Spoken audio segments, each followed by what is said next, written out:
Good morning, students. How are you? I hope you all are fine.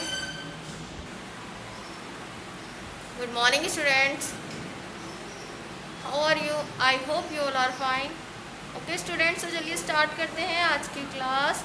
तो आज की class में हम पढ़ेंगे जज़म का इस्तेमाल। आज का जो हमारा टॉपिक होगा वो होगा जज़म का इस्तेमाल, जो कि हमारी बुक में है सबक नंबर 11। सबक नंबर 11 पे है जज़म का इस्तेमाल, उसको आज हम पढ़ेंगे। और साथ ही साथ हम ये भी पता करेंगे कि जज़म का दूसरा नाम क्या होता है, और जिस हर्फ पर जज़म लगा होता है उसको हम कैसे पढ़ते हैं, या उस हर्फ को हम क्या कहते हैं। सारी चीज़ें हम पढ़ेंगे। और फिर उसके बाद जज़म से बने कुछ अल्फाज एंड उन अल्फाज से बने कुछ जुमले इस सबक में हम पढ़ेंगे। तो चलिए स्टार्ट करते हैं।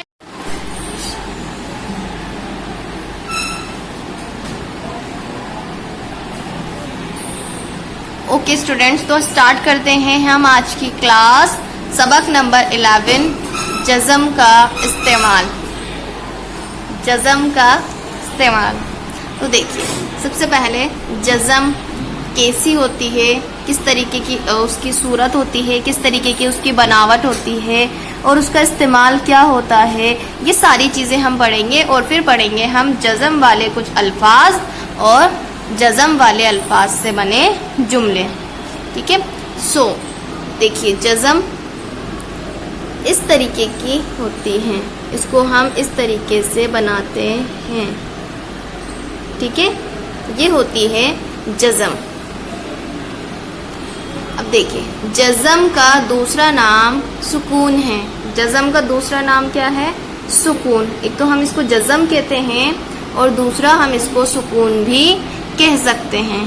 ठीक है। जिस हर्फ पर ये होता है उसे साकिन कहते हैं। अब जिस हर्फ पर जज़म लग जाती है उस हर्फ को हम पढ़ते हैं साकिन। जैसे यहाँ पर फे लिखा हुआ है और उसके ऊपर जज़म लगी हुई है, तो हम इसको क्या पढ़ेंगे? फे साकिन। इसको क्या पढ़ेंगे हम? फे साकिन। ठीक है।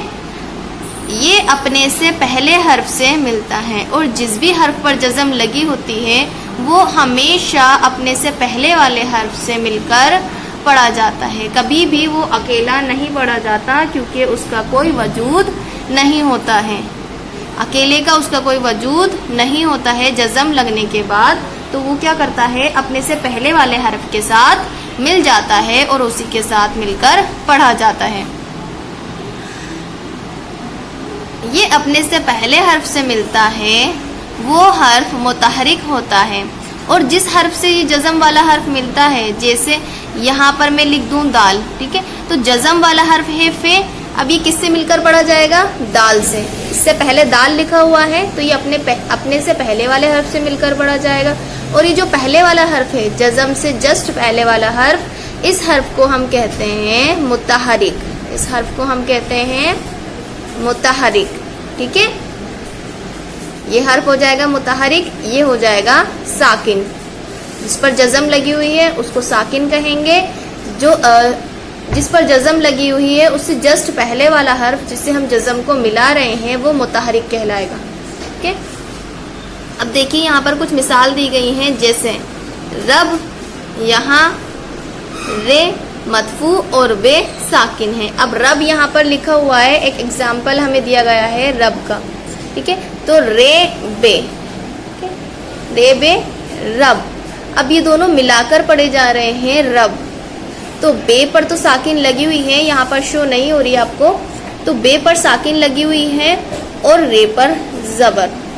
ठीक है, तो ये हर्फ रे वाला ये कहलाएगा मुतहरिक, बे वाला कहलाएगा साकिन, और जज़म का दूसरा नाम होता है सुकून। तो अब हम इसको क्या करेंगे? बे को अलग से नहीं पढ़ेंगे, रे ज़बर रा बे ऐसे नहीं, इसको एक साथ मिलाकर पढ़ेंगे अपने से पहले वाले हर्फ से। रे बे ज़बर रब, रे बे ज़बर रब। ठीक है। ओके। सो अब यहाँ पर कुछ हमारे जज़म वाले अल्फाज दिए गए हैं, ये हम रीड करेंगे। देखिए, फर्स्ट वाला है नून बे ज़ेर निब। नून बे ज़ेर निब। ऐन वाव जबर औ, रे ते रत, औरत। निब, ये निब होती है जो कलम की नोक होती है, इसको निब कहते हैं, औरत। नून लाम नल, नून लाम नल। काफ लाम मीम कलम। अब देखिए लाम मीम को तो हम जोड़ रहे हैं लेकिन काफ किसी से नहीं जुड़ रहा, तो हम इसको किस तरीके से पढ़ेंगे? काफ को अलग पढ़ेंगे। काफ जबर का, लाम मीम जबर लम, कलम। दाल रे जबर दर, जे ये जेर जी, दर्जी। वाव रे काफ वर्क। अब वाव रे काफ वर्क, इनको भी तीनों को एक साथ नहीं मिलाएंगे। वो इसलिए नहीं मिलाएंगे क्योंकि जो जज़म वाला हर्फ होता है वो सिर्फ अपने से पहले वाले से मिलता है, उससे भी जो पहले वाला हर्फ होता है उससे नहीं। तो कभी भी इस तरीके से आ जाए तो हमें क्या करना है? काफ को हम रे से तो मिला देंगे लेकिन ये जो वाव है इसको हम अलग से पढ़ेंगे। जैसे वाव जबर व, रे काफ जबर र, सिर्फ दो हरूफ को हमें एक साथ मिलाना है। वाव जबर व, रे काफ जबर रक, वर्क। शीन जबर शाह, हे दाल हद, शहद।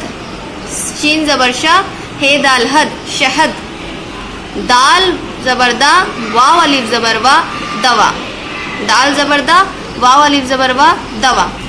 अब देखिए यहाँ पर हमने जितने भी अल्फाज पढ़े हैं उसमें आपने गौर किया होगा, कहीं पर तो जज़म लगा रखी है और कहीं पर जज़म नहीं लगी हुई है। जैसे कि निब, औरत, दवा एंड दर्जी, इन सब पर जज़म नहीं लगी हुई है। तो आप किस तरीके से पहचानेंगे इस हर्फ पर जज़म लगी हुई है? तो देखिए सबसे पहली पहचान तो कि जिस भी हर्फ पर जज़म लगी हुई होगी अगर उसने लगाकर नहीं दे रखी है तो आप इस तरीके से पहचानेंगे उस पर कोई भी अलामत नहीं होगी, ना तो ज़बर लगा होगा, ना ज़ेर, ना पेश। वो हर्फ हमेशा खाली लिखा जाएगा, ठीक है, उस पर कोई अलामत नहीं होगी। दूसरी चीज़, जब भी हम पढ़ें और अगर हम किसी हर्फ को उससे पहले वाले हर्फ से मिला रहे हैं तो आप समझ जाइए जो लास्ट वाला हर्फ है उस पर जज़म लगी हुई है। जैसे कि यहाँ पर नून बे, हम इन दोनों को मिला रहे हैं, नून बे ज़ेर निब, तो बे पर कोई अलामत नहीं लगी हुई है। ज़बर ज़ेर और पेश, इनको अलामत और हरकत कहते हैं हम। इन पर ना तो कोई अलामत लगी हुई है बे पर और ना ही कोई हरकत लगी हुई है, ये बिल्कुल खाली है। तो हम इस पर जज़म लगा सकते हैं क्योंकि यहाँ पर लगी हुई नहीं दी है। और लगी हुई इसलिए नहीं दी है क्योंकि मैं पहले भी आपको बता चुकी हूँ, उर्दू में कभी भी ज़बर ज़ेर पेश अलामतें लगाकर नहीं दी जाती हैं। ये उस वक्त लगाई जाती हैं जब कि हम कंफ्यूज ना हो जाएं कि ज़बर ज़ेर और पेश तीनों से वो लफ्ज़ पढ़ा जाए, तब लगाते हैं, ठीक है। अगर नॉर्मली वो लफ्ज़ पढ़ा जाए, एक ही लफ्ज़ बनता है, तो वहाँ पर नहीं लगाते हैं। जैसे कि यहाँ पर हम देखते हैं नून बे ज़ेर निब, ठीक है, यहाँ पर ज़ेर लगा हुआ है तो हम इसको निब पढ़ रहे हैं। अगर यहाँ पर ज़बर लगा होता तो हम नब पढ़ते, अगर पेश लगा होता तो नुब पढ़ते। अब नुब तो कोई वर्ड होता ही नहीं है, कोई लफ्ज़ होता ही नहीं है, लेकिन नब होता है, तो इसलिए यहाँ पर उसने ज़ेर लगा दिया ताकि हम नब ना पढ़ लें उसको, जो वो हमें पढ़वाना चाहता है वो हम उसको पढ़ें, ठीक है। अब आगे चलते हैं। जैसे कि यहाँ पर औरत लिखा हुआ है तो देखिए वाव पर और ते पर यहाँ पर कोई अलामत नहीं है और वाव किससे मिलकर पढ़ा जा रहा है? ऐन से। तो ऐन वाव ज़बर औ, तो वाव पर यहाँ पर जज़म लगी हुई नहीं है तो हम यहाँ पर वाव पर जज़म लगा सकते हैं। क्यों लगा सकते हैं? क्योंकि यहाँ पर लगी हुई है बट हमें लगाकर नहीं दे रखी है। तो हम कैसे पहचानेंगे यहाँ पर जज़म है? क्योंकि हम ऐन और वाव को दोनों को मिलाकर पढ़ रहे हैं। ऐन वाव ज़बर औ, ठीक है, तो वाव पर क्या लगी हुई है? जज़म। ऐन वाव ज़बर औ, रे ते ज़बर रत। अब इन दोनों को मिला रहे हैं, ते पर कोई अलामत नहीं है तो ते पर क्या लगी हुई है? जज़म। रे ते ज़बर रत, औरत, ठीक है। इस तरीके से आपको जज़म वाले अल्फाज पहचानने हैं और पढ़ने हैं। अब आगे देखिए कुछ अल्फाज हमें दिए गए हैं, इनको हम रीड करते हैं। सीन रे ज़बर सर। अब यहाँ पे देखिए रे पर कुछ नहीं है तो ये क्या पढ़ा जाएगा? रे साकिन, यानी रे पर जज़म लगी हुई है। तो सीन रे ज़बर सर, दाल ये ज़ेर दी, सर्दी। ये पर तो हमें जज़म लगा रखी है लेकिन रे पर नहीं लगा रखी, लेकिन यहाँ पर रे पर भी जज़म लगी हुई हैं। किस तरीके से पहचानेंगे कि हम सीन और रे को दोनों को मिला रहे हैं। और जज़म वाले जो हर्फ होते हैं उसकी खासियत ये होती है कि वो कभी भी अकेला नहीं पढ़ा जाता है, वो हमेशा अपने से पहले वाले हर्फ के साथ मिलकर पढ़ा जाता है। तो हम रे को सीन से जो उससे पहले वाला हर्फ है सीन उससे मिलाकर पढ़ रहे हैं ना, तो इसलिए यहाँ पर रे पर जज़म लगी हुई है। तो सीन रे ज़बर सर, दाल छोटी है ज़ेर दी सर्दी, डाल रे ज़बर डर, डाल अलिफ ज़बर डा लाम डाल। अब देखिए यहाँ पर ये जो अलिफ आ गया ये जैसे कि हम हिंदी में आ की मात्रा लगाते हैं उस तरीके से है।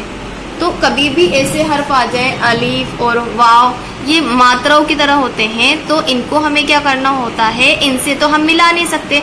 तो जो डाल है इसी को हम जज़म वाले हर्फ से मिलाकर पढ़ेंगे। जैसे कि डाल अलिफ ज़बर डा लाम डाल, तीनों को यहाँ पर मिलाकर पढ़ेंगे, ये अलिफ से मिलाकर नहीं पढ़ा जाएगा।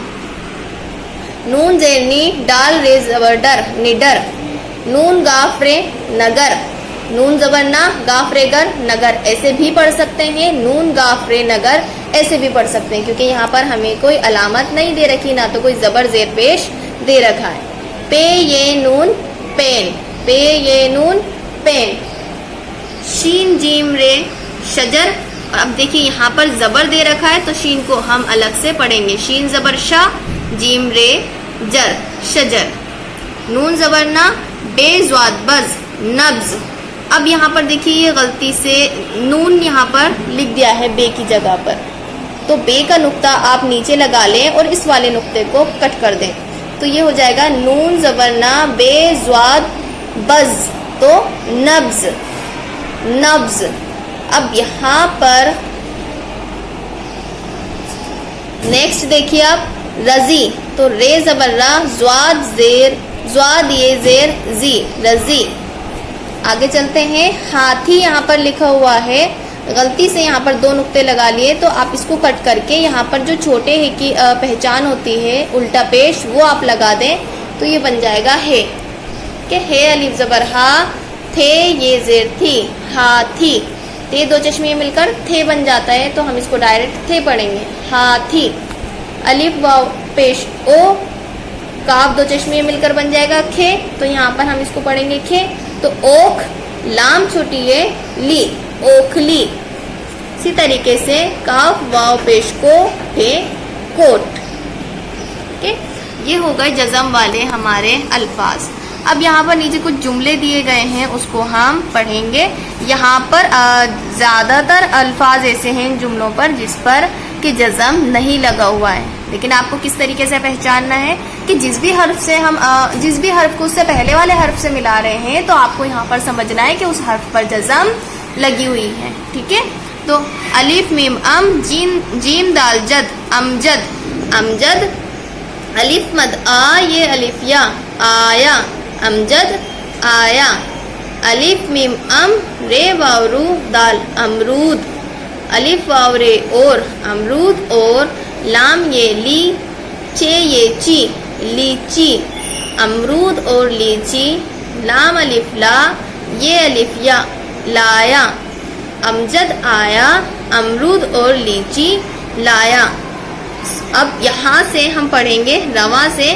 बाकी के जो जुमले यहाँ पर दिए गए हैं ये आपको हिज्जे से होमवर्क में पढ़ने हैं। ठीक है, इन सारे जुमलों की आप हिज्जे करेंगे होमवर्क में। चलिए, अमजद आया अमरूद और लीची लाया, सुगरा एक खूबसूरत लड़की है, सुगरा एक खूबसूरत लड़की है। नीचे आ जाए नेक्स्ट लाइन में, भाई ने कलम खरीदा है, भाई ने कलम खरीदा है, शहद बहुत मीठा है, शहद बहुत मीठा है, उसने दवा खाई है, उसने दवा खाई है, ये औरत नेक है, ये औरत नेक है, दर्जी ने कोट सी दिया है, दर्जी ने कोट सी दिया है, पेन में निब डाल, पेन में निब डाल, नल से पानी भर, नल से पानी भर, सर्दी में जर्दी खाया करो, सर्दी में जर्दी खाया करो। अब यहाँ पर जो हार्ड वर्ड दिए गए हैं वो मोस्टली 2-3 हैं। कलम मीन्स तो आपको लिखा हुआ है पेन, दवा भी हमें पता है, औरत, दर्जी भी, दर्जी वो होता है जो कपड़े सीता है। अब यहाँ पर देखिए, एक तो हो गया जर्दी, जर्दी का मतलब होता है जो अंडा होता है उसको बोलते हैं जर्दी। सर्दी में जर्दी खाया करो मीन्स सर्दी में आप लोग अंडा खाया करो बॉईल करके। नेक्स्ट देखते हैं नेक, नेक का मतलब होता है अच्छा, ये औरत नेक है मतलब ये औरत अच्छी है, ठीक है। अब यहाँ पर हमारे जज़म वाले अल्फाज और जुमले दोनों कंप्लीट होते हैं। देखिए जुमले में आपको पहले भी बता चुकी हूँ किसे कहते हैं, जब एक लाइन में एक बात कोई भी कंप्लीट कर दी जाती है, चाहे उसमें 2 लफ्ज़ आएँ, 3 आएँ, 4 आएँ, कुछ भी आएँ, एक बात हमारी कंप्लीट होनी चाहिए, वो क्या कहलाता है, जुमला, जिसको हिंदी में वाक्य और इंग्लिश में सेंटेंस कहते हैं, ठीक है। ये मैं प्रीवियस क्लासेस में आपको बता चुकी हूँ, जुमला किसे कहते हैं, लफ्ज़ किसे कहते हैं और हर्फ किसे कहते हैं। तो यहाँ पर हमारा जज़म कंप्लीट होता है। अब आप लोगों को क्या करना है, जज़म वाले कुछ और अल्फाज पढ़ने हैं, इनको भी पढ़ने हैं, कुछ और अपनी मर्ज़ी से भी आप लोगों को बनाने हैं जज़म वाले अल्फाज। और जो यहाँ पर लिखा हुआ है कि कौन से कि जज़म का दूसरा नाम क्या होता है, जज़म जिस हर्फ पर लगी होती है उस हर्फ को क्या कहते हैं, जिस हर्फ से जज़म वाले हर्फ को मिलाते हैं उस हर्फ को क्या कहते हैं, सारी चीज़ें आपको याद करनी है और इन जुमलों को हिज्जे से आप लोगों को पढ़ना है, ठीक है। तो आज की क्लास हम यहाँ पर ओवर करते हैं। ओके स्टूडेंट्स, तो आज की क्लास में जो हमने टॉपिक पढ़ा है जज़म, उसको हम एक बार और रिवाइज कर लेते हैं। जज़म का पूरा नाम क्या होता है, तो जज़म का दूसरा नाम या एक और नाम जो होता है वो होता है सुकून। और जिस हर्फ पर जज़म लगी होती है उसको हम क्या कहते हैं, जिस हर्फ पर जज़म लगी होती है उस हर्फ को हम साकिन कहते हैं। ये अपने से पहले वाले हर्फ से मिलता है और जिस हर्फ से ये मिलकर पढ़ा जाता है साकिन हर्फ, उसको मुतहरिक हर्फ हम कहते हैं, ठीक है। और जो अल्फाज और जुमले हमने पढ़े हैं उनको आपको अच्छे से याद करने हैं, okay. So goodbye, take care all of you.